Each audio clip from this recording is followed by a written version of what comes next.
বন্ধুরা, welcome to my YouTube channel. আমি নতুন একটি ভিডিও নিয়ে আপনাদের সামনে হাজির হলাম। দেখতে পাচ্ছেন আমি কিন্তু চলে এসেছি একদম আমাদের ফসলের মাঠের একেবারে ভেতরের জায়গায় মাঝখানে চলে এসেছি। আজকে আমি দেখাবো আশপাশের যত সব ধানের ভিড় এবং আশপাশের প্রকৃতি আর আশপাশের যে গাছগাছালি এবং আশপাশের যে গ্রামগুচ্ছ সেগুলোও কিন্তু দেখাবো এবং কিছু কথা বলবো যেগুলো আপনাদের অনেক ভালো লাগবে, যেগুলো আপনারা আগে কখনো শুনেননি।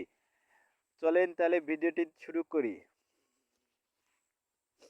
দেখতেই পাচ্ছেন আমি কিন্তু একেবারে বিলের ভিতরে চলে এসেছি। এখান থেকে কিন্তু আমাদের আমার বাড়িটা কিন্তু অনেক দূরে মনে হচ্ছে। দেখতেই পাচ্ছেন ওইখানে কিন্তু আমার বাড়ি, দেখতে পাচ্ছেন ওই গাছগুলোর ওখানে কিন্তু আসলে আমার ঘর। তারপরে আমি কিন্তু চলে এসেছি কত দূরে, দেখতে পাচ্ছেন জুম আউট করার পর দেখতে পাচ্ছেন আমি কিন্তু কত দূরে চলে এসেছি। এখানে দেখতে পাচ্ছেন অনেকগুলো জমি কিন্তু ধান অলরেডি কাটা হয়েছে, কারণ সব ধানে কিন্তু সোনালী রং দেখা দিয়েছে এবং ধান কাটার প্রকৃত সময় এটি। এরপরও কিন্তু অনেক জমি ধান এখনো কাটা হয়নি, সেগুলো কিন্তু এখনো দাঁড়িয়ে আছে। তারপরে আশপাশটা দেখুন, এখানে কিন্তু অলরেডি কিন্তু দুপুর গড়িয়ে বিকেলের দিকে চলে যাচ্ছে এবং দেখতেই পাচ্ছেন ওইদিকের রাস্তাটা কিন্তু অনেক দূরে। দেখতে পাচ্ছেন আমি জুম করলে কিন্তু আসলে দেখাই যায় না। তারপরেও কিন্তু এরপরে জুম আউট করার পর দেখতে পাচ্ছেন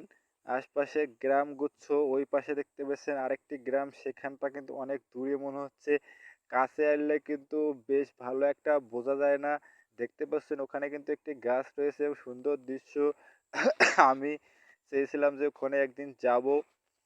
তারপরে আশপাশে দেখতে পাচ্ছেন জায়গাটা কত সুন্দর। এই জায়গাটা কিন্তু অনেক ভালো ভিউ আসে, কারণ বা একটু নরমাল হলে কিন্তু ভালো সময় বা ভালো পরিবেশ কিন্তু নির্বাচন করতে হয়। দেখতে পাচ্ছেন এই জায়গাটা কিন্তু অনেক স্পষ্ট মনে হচ্ছে, অনেক সৌন্দর্য মনে হচ্ছে। তারপরে দেখতে পাচ্ছেন ওইখানে যে সে একটা সরকারি গাছ, সরকারি গাছটা একটু কাছে আনলে দেখা যায় কি সুন্দর দৃশ্য দেখা যাবে।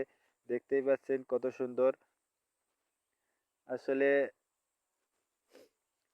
আরো দেখতে পাচ্ছেন যে আশপাশে কত গাছগাছালি, বিলের মাঝখানে ওইখানে দেখতে পাচ্ছেন একটি বাগান আছে, আম বাগান।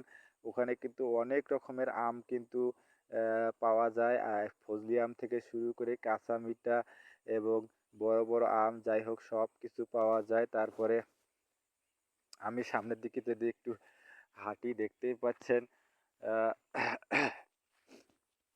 আসলে গ্রাম কাদের কাদের ভালো লাগলে অবশ্যই আমার ভিডিওটিতে একটা কমেন্ট করে যাবেন। আমি কিন্তু গ্রামকে ভালোবাসি, কারণ আমি গ্রামেই থাকি। শহর আমার অতটা ভালো লাগে না। শহরের যানজট জীবন এবং মানুষের কোলাহল এবং একটা অপ্রাকৃতিক পরিবেশ, ওখানে গাছগাছালি নেই, তেমন কোনো সুন্দর জায়গা নেই। কিন্তু গ্রামে কিন্তু অতটা গ্যাঞ্জাম নেই, যানজট নেই। আর এখানে কিন্তু মন চাইলে কিন্তু যেখানে সেখানে ঘোরা যায়। শহরে কিন্তু ঘোরা যায় না। সেটা ঘুরতে হলে কিন্তু অনেকটা সময় ব্যয় করতে হয়। আর শহরে কিন্তু সবাই চাকরির উদ্দেশ্যে যায়, থাকার জন্য যায় না যে ওখানে চিরস্থায়ী থাকবে। গ্রাম কিন্তু সুন্দর, গ্রামকেই মানুষ কিন্তু ভালোবাসে। আর গ্রামে শহরের তুলনায় কিছু অনেক কম জিনিস পাওয়া যায়। তারপরেও কিন্তু গ্রামে কিন্তু আমরা কিন্তু অনেক সুখে আছি। এখানে গ্যাঞ্জাম অনেক কম। মানুষে মানুষে অনেককে ভালোবাসা এখানে অনেক বেশি। তারপরও দেখতেই পাচ্ছেন আমি কিন্তু একটা ধানের ভিড়ে চলে আসি। ধানগুলো দেখতে পাচ্ছেন, আমি যদি কাছ থেকে দেখাই কি সুন্দর দৃশ্য। এইভাবে যদি আমি স্ক্রলিং করি তাহলে দেখতে পাবেন কত সুন্দর একটা প্রাকৃতিক পরিবেশ দেখা যাচ্ছে, যা আসলে একেবারে আপনারা প্রথম দেখতে পেলেন। এরকম ভিডিও কিন্তু কেউ করে না, আমিই করে থাকি। যে প্রাকৃতিক দৃশ্যগুলো এবং বিভিন্ন ন্যাচারাল ভিডিওগুলো কিন্তু আমি করে থাকি। দেখতে পাচ্ছেন আরও যদি কাছ থেকে আমি নেই, তারপরে দেখতে পাচ্ছেন কত সুন্দর দৃশ্য দেখা যাচ্ছে। আসলে আপনাদের ভালো লাগছে কি না আপনারা অবশ্যই কমেন্ট করে জানাবেন। আমি কিন্তু এরকম প্রাকৃতিক দৃশ্যর ভিডিওগুলো কিন্তু করে থাকি। তারপরে উঁচুতে তুললে দেখতে পাচ্ছেন এখন কি সুন্দর দেখা যাচ্ছে।